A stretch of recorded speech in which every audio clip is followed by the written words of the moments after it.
राहुल अपनी पत्नी सीमा और अपनी मां के साथ रहता था। गर्मियों की छुट्टी में राहुल की बुआ फूफा अपने लड़के सोनू के साथ उनके घर रहने आए। घर आते ही फूफा जी राहुल से बोले, यहाँ तो बहुत गर्मी है, घर में कोई एसी नहीं है क्या? भाई साहब, अभी कुछ दिन पहले ही राहुल ने अपने कमरे में एसी लगवाया है। ये सुनते ही फूफा जी अपने बेटे से बोले, सारा सामान राहुल के कमरे में ले चलो।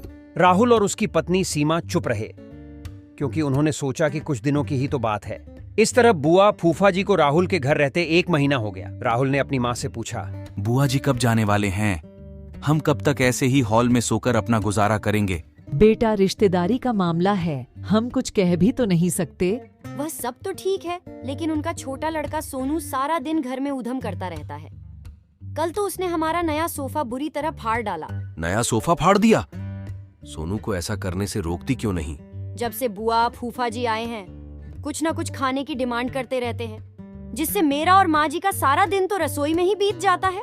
अभी जाकर फूफा जी से पूछता हूँ कि वह आखिर कब जाएंगे।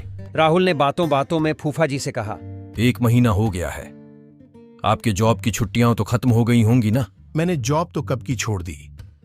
अब तो मैं बिजनेस करता हूँ और अब मैं इस शहर में भी कुछ बिजनेस खोलने की सोच रहा हूँ। पहले इस शहर को अच्छे से समझ लूं, जिसमें 2-3 महीने तो लग ही जाएंगे। ये सुनकर राहुल समझ गया कि फूफा जी अभी जाने वाले नहीं हैं। उसने यह बात अपनी पत्नी और माँ को बताई। जब घी सीधी उंगली से नहीं निकलता तो उंगली टेढ़ी करनी पड़ती है। इनके साथ भी कुछ ऐसा ही करना होगा। आप यह काम अब मुझ पर छोड़ दीजिए।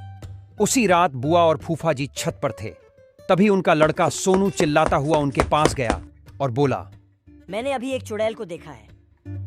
तभी एक चुड़ैल वहां आ गई और बुआ और फूफा जी को बोली, तुम में से कौन पहले मेरा भोजन बनना चाहेगा? चुड़ैल को देखकर वह बहुत डर गए और उस घर से भाग गए। उनके जाने के बाद सीमा ने अपना चुड़ैल का मुखौटा उतारा। बुआ के परिवार के जाने के बाद सबने चैन की सांस ली। सीमा की सास ने सीमा से कहा, तू तो बड़ी अच्छी चुड़ैल बनती है। इस कहानी से हमें यह सीख मिलती है कि हमें किसी भी रिश्ते का गलत फायदा नहीं उठाना चाहिए। जिस तरह बुआ के परिवार ने अपनी रिश्तेदारी का गलत फायदा उठाया और दूसरों को परेशान किया,